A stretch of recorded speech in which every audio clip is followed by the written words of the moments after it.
A very splendid morning to you. Saturday, the 26th day of the month of July, the year of our Lord 2025. And welcome to the Afia Sports Show. This is the home of sports on Afia TV. And of course, we are running a simulcast as we always do. We're running a simultaneous broadcast. That's what the simulcast means. On Afia TV, frequencies still remain the same. Channel 254 DSTV, Channel 17 Go TV, Channel 748 Free TV. And you can also get us on our terrestrial radio channel, which is 99.3. That's the frequency. So you can listen to us live and direct and then be part of the show. And it's going to be an awesome one indeed. Welcome to the show. I remain CCM Echebe, your host. And I'm not doing this alone. First of all, we have the man who took off, went to do some divining here and there. I don't know what his divining tools are, or if they're extinct or expired. But I'm talking about none other than Divine Onwuka, the Divinator. Thank you. It's a pleasure to be here. I've missed you all so much. Yeah, we've missed you too. How's the Celestial plane? I know that's where you're divining from. It's all good, sir. It's all good. We thank God. All right, welcome, Divine. Thank you. So we're going straight to the headlines, key headlines for today. First of all, we have the AGM, the annual general meeting of the NPFL, the Nigerian Premier Football League, is going to kick off on the 28th of July, this Monday. And the main discussion there in the annual general meeting will be the draws for the upcoming NPFL season, 2025-2026 season. It's kicking off on the 22nd. That's the league itself is on the 22nd of August. So we're going to know about the fixtures by then. And that's one of the major headlines of the NPFL annual general meeting. Okay. Also, we have the NPFL. Some news, some wheeling and dealing is going on right now. It is confirmed right now that the new Kano Pillars coach will be Evans Ogenyi. And he's been announced as the new manager. He'll be announced as the new manager of the Kano Pillars Football Club, Same Sugida. Of course, information came out that one of the top contenders was Imam Ahmad Pakabo, and it was as though he was going to be given the role as the manager, but Abia Warriors came in with a stronger offer. Remember, he's the current manager of Abia Warriors, and because of what he did with Abia Warriors and then made them qualify for the CAF Confederations Cup, preliminary stage, he deserves a second crack at the whip. So that's one of the reasons he could not be wrestled away from Kano Pillars. That's what happened there. Then we have the Wafu B Under-20 Championship. Unfortunately, the Flying Eagles lost to a lone goal scored by the Young Elephants of Cote d'Ivoire. So, the last time Nigeria faced Cote d'Ivoire in a major final, it ended the same way. It lost to Cote d'Ivoire. So, I don't know why they are the bogey team for Nigeria at the moment, but that's got to change. So, tough luck to the Wafu B Under-20 boys. Better luck next time. Then still down to Chan Eagles. The Chan Eagles, that is the Super Eagles B team, they've departed for Zanzibar. Remember, the African Nations Championship is taking place during in three Eastern African countries: Rwanda, Tanzania, Kenya. Then Nigeria is going to be playing their games, their Group C games in Zanzibar. So they've taken off there and they're trying to acclimatize to things. It's going to kick off, the Chan tournament will kick off on the 1st of August. So that's why they need to settle in there. Then still on the NPFL, we have further news about some wheeling and dealing. Managerial trapdoors have been moving. And the newly promoted side in the NPFL, Barau FC, have appointed Ladan Bosso, the experienced former Bielsa United manager, to be their manager. Remember, Barau FC is one of 4 teams that have qualified for the NPFL from the NNL. And they are the only team out of the other 3, out of the 4 of them. They are there with Warri Wolves, Wiki Torres, and then Kun Khalifat. They are the only team that have never, ever been in the Nigerian top flight. So they need the best kind of managers to help them navigate their way through, which is why Ladan Bosso is the man that they've settled on. And those are the headlines for now. And at this point, I want to welcome to the show a man who is also part of this. I almost called him a failed footballer, but I had to just scratch that. Our co-host, Emeka Madoke, the priest of football. Emeka, there's much love here. Nice one. There's much love That's a here. nice introduction. You're happy with being called? For the record, banter lives here. Banter lives here. I mean, it's all part of it. It's all part of the job. It's all good. I'm glad to be here. It's a good thing to be here with you.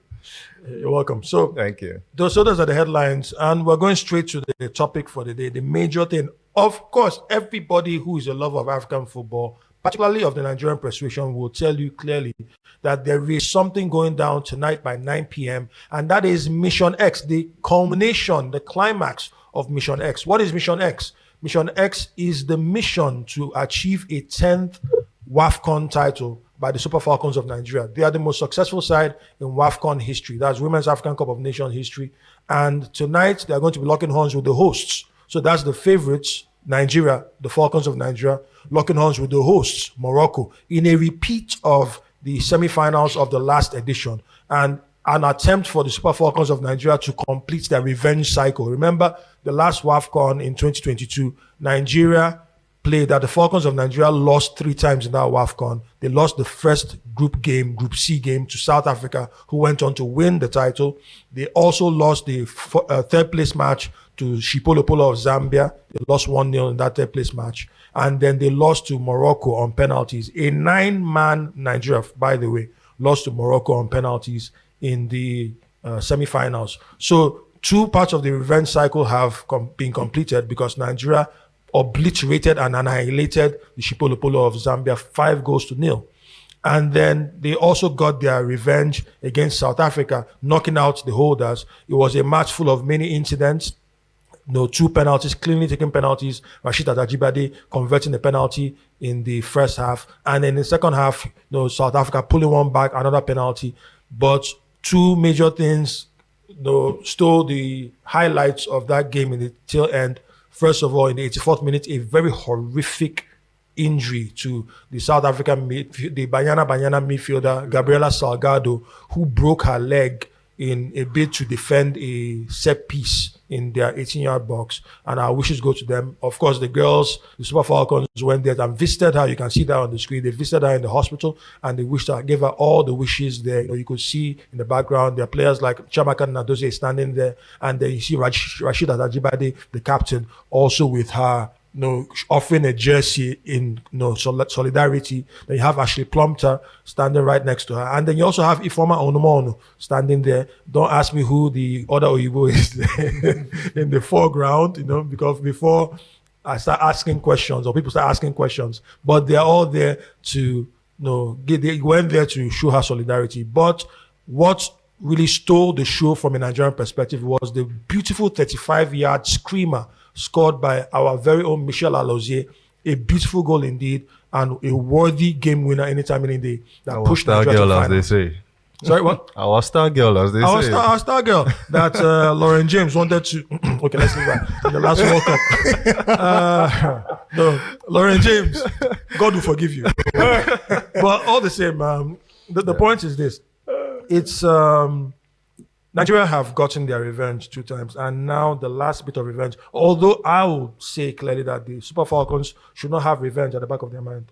They should just look at this: one more obstacle to Mission X, and that's the host Morocco, with their partisan crowd, with their shenanigans, because we know about that, the lasers and all those things that they want to use to discombobulate the players and then prevent them from you're right. doing what they do. They should actually use that revenge as a motivation to keep focus and get the job done. It's what's expected. So down to that now, Divine, I'll bring you in, and then Emeka will give his 2 pence before we move on to the last part. All right. This is a date with destiny. Nigeria are the most successful side, the Super Falcons, most successful side in WAFCON history, having won it 9 times. And there's a huge disparity between them and the next most successful side, which is Equatorial Guinea, that won it twice in 2008 and 2012. So Nigeria have not had this title for the past 7 years, since 2018, after winning it 9 times in 20 years, because the first time Nigeria won it was in 1998, and then they won it last in 2018. So 9 times, that is utter dominance, but that dominance has not shown in the past 7 years. We've been here and there, here and there. And in fact, this is the first final that Nigeria have gotten to since that time. Is this the time? Are these girls, considering the fact that they put in a very solid showing, they considered just 1 goal in 442 minutes? Before, and that was that penalty. A penalty. No goal from open play. So their defense has been extremely solid. You're looking at Ashley Plumpter playing at left back, enjoying her football there. Michelle Alozie, a right back, who can actually play anywhere along those, as a fullback. You're looking at that new partnership since Onome Ebi has pretty much retired. Osinachi Ohale is now partnered with Tosi Demehi. So that spine of the defense is almost unplayable. You can't cross them in open play as we've seen in this game. Yeah. So having said that, and then you're looking at the attack up front, one of the highest goal scorers in the tournament is Chinwendu Hezu, who has 3 goals. Yeah. And then you're looking at the others. You're looking at Agbabola, if he's even on the bench, and nobody's missing out that much. So it's crazy. It's absolutely crazy. I even heard that this would be her last Wafcon. I think I heard. If you are Agbabola, won't this be your last Wafcon? It will be your last Wafcon. I mean, she served a lot of. Yeah. So first of all, Divine, please run us through. What exactly do you expect come 9 p.m. and beyond Coach Justin Madugu to do to achieve this? We've always been waiting for this. Mission X is about to be a reality, and it will be a sad thing if we came so close. If we slip at the last point. So what kind of motivation and what kind of tactical advice would you give to Coach Justin Madugu in this match? I would say this, first of all, congratulations to us Nigerians. Our women are making us proud. So big ups to them. Then what I would say is let the team, whatever pattern they've used to play to make themselves solid from the start of the tournament up to this point, they should make it more solid. There's always room to do more than you have already done before. So the thing there is Rashid Ajibade has actually been a very good point man or lady in this case. So I expect that the coach will come up with that class that he has shown always from the beginning of the tournament up to this moment. This is the final, for crying out loud. We can't afford to slip up anymore. By the way, I love that goal from Alozie. That goal was wonderful. I don't know, but it seems to me that was like meant like a cross. She meant to be a cross, but should we say as fate may have it, he just went in straight because there was confusion as the ball was depressing into the post. But that being said, I wish Super Falcons and ourselves, Nigeria, the very best of luck that will come out victorious in this final. Okay. Just as an addition to that, if she claims that she meant it, then we'll have to believe her. Exactly. So, Emeka, sure. Your thoughts, just in a few seconds before we go to predictions. Just like he said, big ups to the girls for making it to the finals. They've done extremely well, and we are glad for what they've done so far. But it's time to do the final dance. Take the final lap. The last dance. You can't reach the final. You can't reach the promised land and not enter. So you have to do all you need to do to enter there, get the cabineted prize, which is the Wafcon trophy. The girls need to be red hot. They need to be focused. They need to be sharp on the night because the Moroccan side are not here to play as well. They're here to win. And I mean, they've beat us before. They can do it again if we're complacent. So the girls need to keep themselves focused, keep to the tactics. The coach needs to adapt to the game, see how the game progresses, and knows how he will change it in game. There needs to be tactical awareness in that midfield as well, because I feel that that's where the game would be won, that midfield battle. And the defense, you have to trust in Plumte and Alozie to do their jobs on the flanks, and Ajibade as well, them to keep that defense solid. So that's what I have to just say. Okay, cool. Quick predictions. Starting with you, prediction. Nigeria 3-2. 3-2. Okay. 3-2 to Nigeria. Would that be much goals like that? Okay, 2-1 to Nigeria. Okay, what I'll say is this. Nigeria will win this in regulation time. If there's going to be a goal considered in that game by Nigeria, it's going to be from a penalty situation. In open play, the Moroccans will not score against Nigeria. But this will be done and dusted in regulation time. Either 1-0, 2-0, 2-1. Going 3 might be a stretch too far. But let's just leave that. That's my prediction, and I own the prediction. So if it falters, that's my headache. All right, just stick around. We'll be right back after this short break, and we're going to discuss other things concerning sports. Stick around. Don't touch that dial.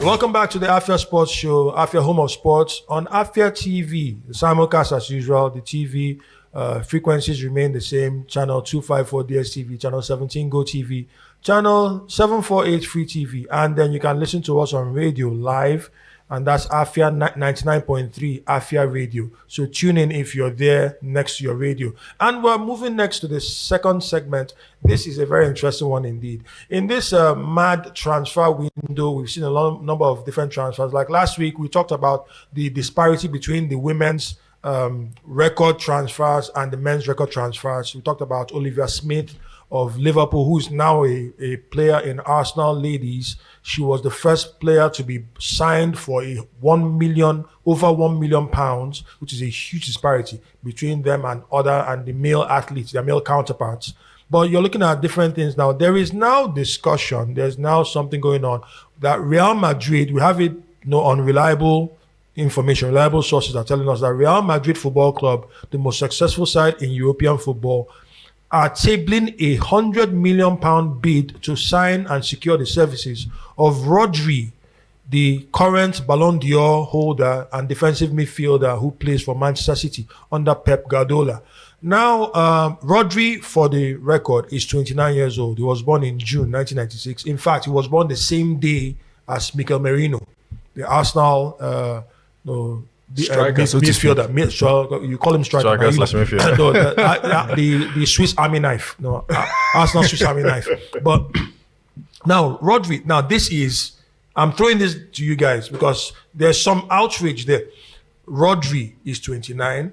Rodri is just coming back from a very serious ACL injury that he picked up in the game against Arsenal last season. And barely he had the spent season to his months belt. out. Sorry, what? Barely had the season to his belt. Barely had the season to his belt. Just had a couple of games or so before that ACL that ruled him out for the season. In fact, it was a miracle that he came back in the last couple of games from the bench before the close of the season, And normally we look at injuries and then you see a player, even a young player. Sometimes young players, you can look at the likes of Michael Owen and so, who are injury stricken. They retired early. Yeah. You look at Abu Diaby of Arsenal. He retired early because of the slew of injuries that were packing up there. And they were still in their 20s. Well into their 20s. But this is somebody who is 29. And normally, whenever you have a serious injury, your body is never the same. Yeah. Is this a case of Real Madrid being very, very careless by making a bid for a 29-year-old player of £100 million? Yeah, they may have money to throw around, but is this money well spent? I'm throwing this to you guys right now and please do not throw blues because I'm sure that this is going to cause a lot of conflict between us here. Well, I do not know for Divine, but in my case, when you're splashing cash for a 29-year-old in transfer market, you try as much as to get an equivalent value of something maybe around that 50 or 40 at most. But getting it to 100 million, when the player in question has just come back from a season-long injury and is not 100% and hasn't really gotten much game time, has not really been, let's say, fit for over a year, you don't know what you're bargaining for, if he might even go for another injury again. It seems absurd to spend £100 million when you're not certain of what you're going to get.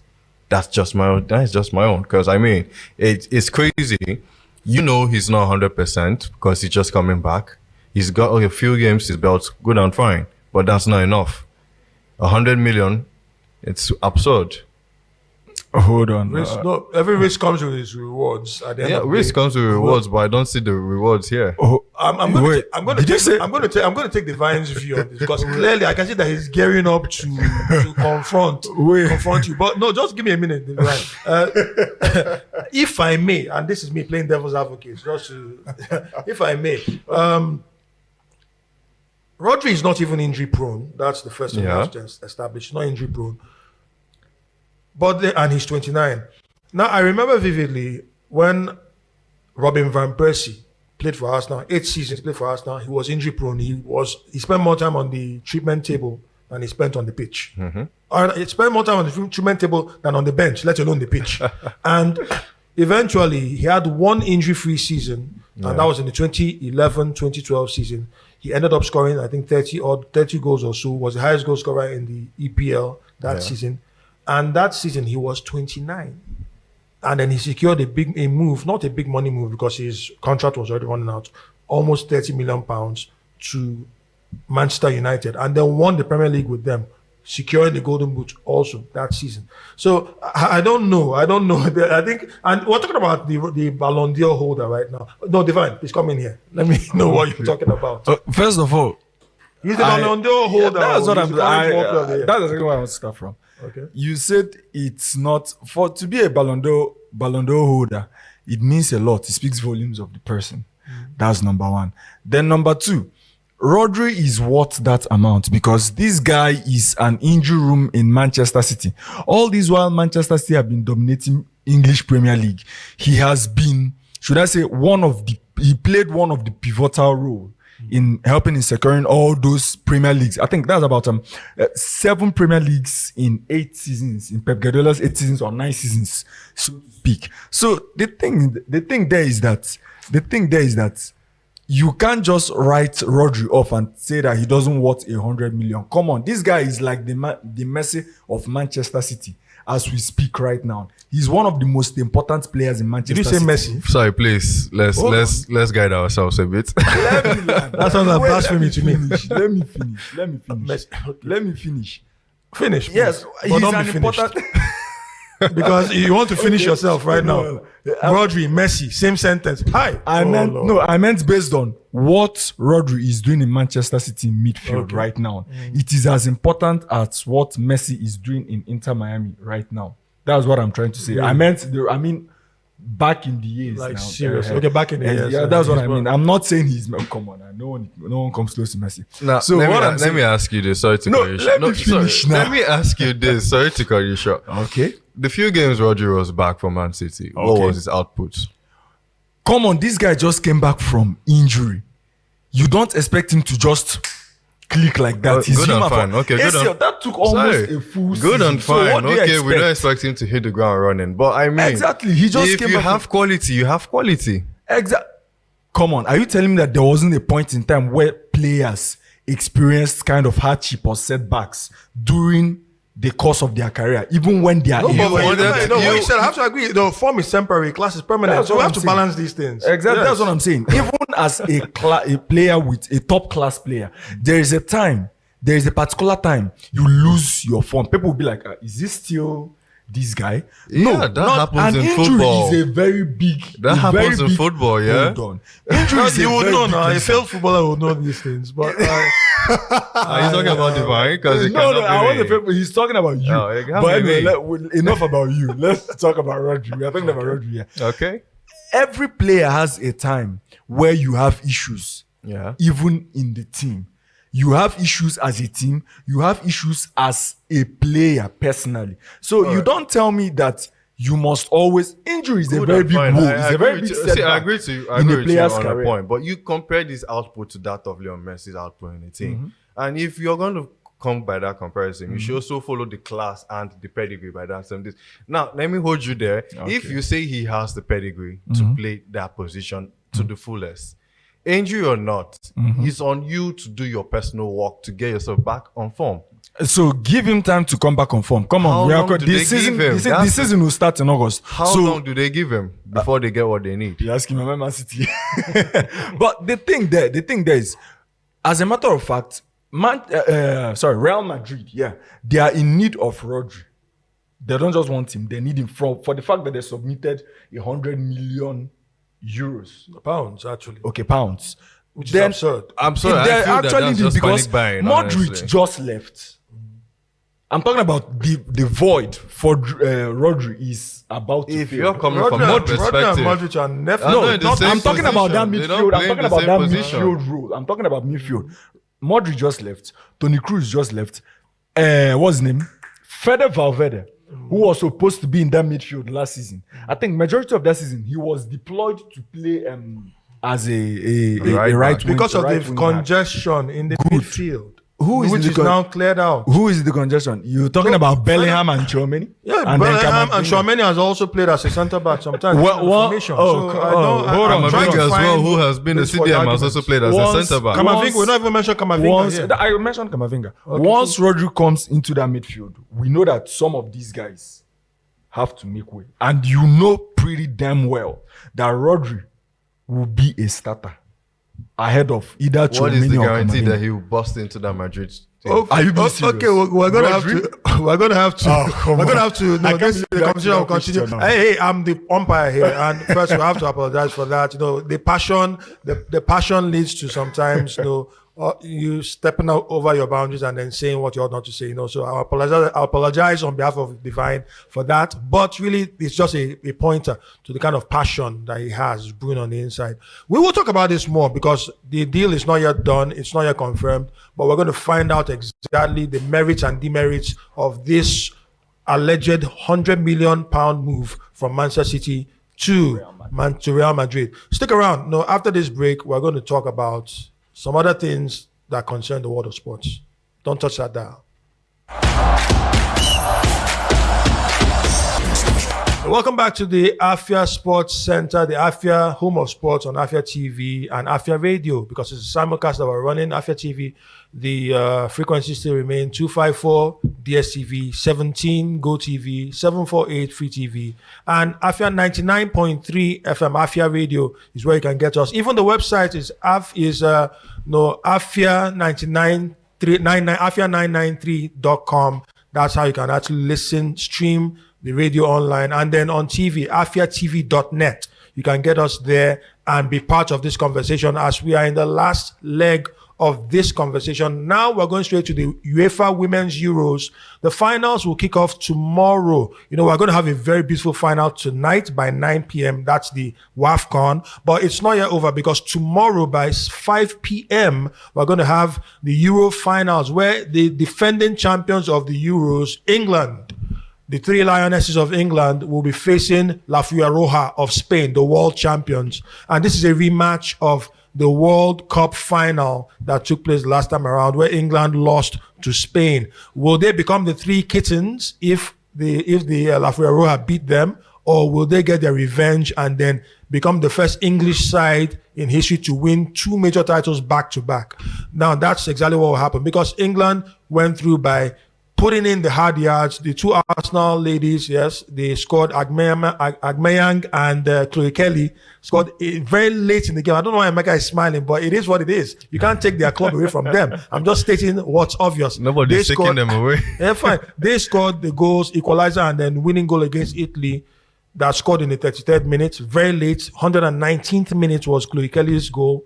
And Agman's goal was in the 1990, on the fourth or 6th minute of stoppage time in 90 minutes. Then for Spain against Germany, heartbreak for Germany. I feel particularly sorry for this lady and Katrin Berger, the goalkeeper, who's had a very, very she had a wonderful solid game, tournament. actually. Solid game, cancer survivor, by the way. And so much have been riding on there. But unfortunately, the current World Player of the Year, FIFA Ballon d'Or winner, Aitana Bonmati, scored a beautiful, tight-angled goal to end the game there. And now we have the finals. So the finals will be this evening, not tonight, by 5 p.m.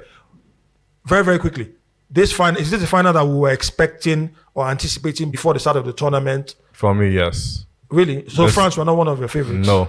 I didn't see France reaching the final. I was predicting England and Spain all the way because I've been watching them from the beginning of the tournament right up to now. Mm-hmm. And these were the only two teams that really gave me the fight that I saw for that final. So the two sets of ladies are wonderfully deserved for this final. Okay. They have to go and give it their all. And England have a revenge match. So let's see whether they have what it takes to topple the champions of the world or...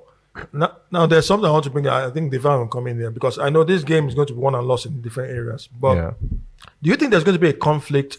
I mentioned earlier that there are two Arsenal players who were involved in that win for England. Vital. Yeah. Every team that's represented in this tournament, Chelsea, Manchester City, Arsenal, all the different players, even New Jersey, the ones that are based in the United States, they all put in a solid shift and played a major role in getting England where they are right now. But I'm just talking based on the last game. Now, there is one player that I'm having my eyes on, and that's Mariona Caldontai. She is a player. She won the Champions League with Barcelona, was one of their major players, joined Arsenal and was instrumental in getting Arsenal to win the Champions League against her former club, Barcelona. Now, how conflicted do you think, now Divine, I'm going to you, how conflicted do you think she may be if she plays a major role in helping Spain, her native Spain, win the country, her host country, England, in this World Cup, assuming Spain end up winning, to what degree should she celebrate? How? I don't know. I would love to be in the mind of Mariana Caldentine to know exactly how her mind will be working right now. Run us through, with the little that you may know about this problem she has. Is it a problem? It's a problem. It's a problem. Okay. One thing is sure. By now, her coach, or should I say her players, must have actually told her, listen, you win, we all win, we celebrate, but that doesn't stop us from respecting our opponents. So it's just like one person playing for this club, and the next season you go to another club, and then you meet your former club that you played against. Of course, you be at your best. Play your game. That doesn't stop you from being you. That doesn't stop you from being your best. The only thing is, after you're done playing, you go, you tell people, wow, you gist with them. Come on, it's football. You guys were just rivals for a moment. You guys were not enemies. So you go. So all I'll say to her is, play your game, be your best, do your best. If you have opportunity to score your goal, score your goal. She might even score the winning goal. Who knows what will happen in this game? So be your best, score your goal, play your game, be your best, work with the team, everything okay. If you win, in short, whatever the result is at the end, at the 90th minute, you go, you congratulate with your opponent, you talk with your opponent. Come on, it's sports, for crying out loud. So there shouldn't be a big problem for her there, psychologically. Okay, so no victor, no vanquished in her mind. I guess you could put it that way. So let's get to predictions. Emeka, predictions, starting with you. Spain 2-1. Spain 2-1. Okay. What about you, Divine? Of course, I'll support Spain. Forgive me, England. Spain to win. But I'm going to be an outlier in this right now. Please, Spain to emphasis win by on 2-1. outlier. I'm not a liar. An outlier. I think England are going to do this. Okay. It's not. I'm not, and I'll say this right on. I'm not one of England's biggest fans. No, not at all. I'm just an objective analyst.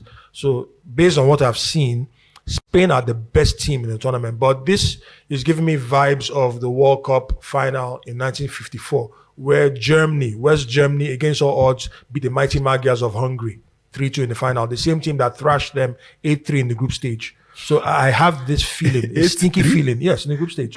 I have this sneaky feeling. The French Pushkas was one of the terrorists there, yes. Yeah. So I have this sneaky feeling that England may just win consecutive titles at the expense of Spain. That's what I think. And you can take that to the bank.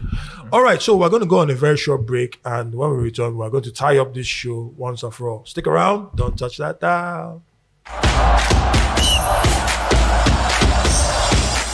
Welcome back to the Afia Sports Show, of course, the home of sports on Afia TV and Afia Radio. With simulcast we're running here at the tail end of things. Still DSTV channel 254, GoTV channel 17, Free TV channel 748, and on 99.3 Afia Radio. That's the simulcast. The website still remains afia993.com, and then that's for radio. Then for TV, afiatv.net. And we are at the tail end of this show. Right now, good news, the basketball team, our dTigresses, have taken off. They left just this past week. They left for Abidjan in Côte d'Ivoire ahead of the FIBA Women's AfroBasket 2025, which will hold from Saturday, the 26th of July, till Sunday, next Sunday, the 3rd of August.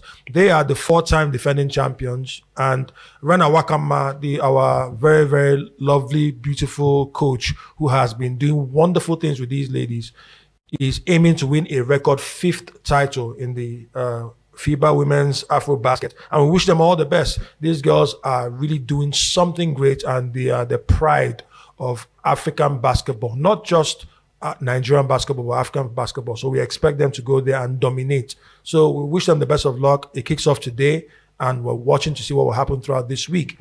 And then we end the show on a sad note. I'm somebody who has always loved contact sports, and I'm big on general, the martial arts, whether Eastern martial arts or Western martial arts like boxing. But also, I grew up watching wrestling. My interest for wrestling cooled down a little bit then in the mid-90s. And one of the people in his heyday at the time, was rounding off at the time. That was when Undertaker was coming up, and Hulk Hogan, Terry Eugene Bollea was the main man in the 1980s and the 1990s. But it's sad to say that Terry Bollea, that is Hulk Hogan, also known as Hollywood Hogan, died. He just died a couple of days ago of a cardiac arrest, age 71. Next month, he's supposed to have turned 72, but he passed away. And it's a sad day indeed for the world of wrestling and the world of sports generally. Hulk Hogan was a mighty icon in his days. I remember watching Hogan, not just his wrestling career, but also the films, the few films that he acted, like movies like Suburban Commando. Then his earliest movie was in 1982.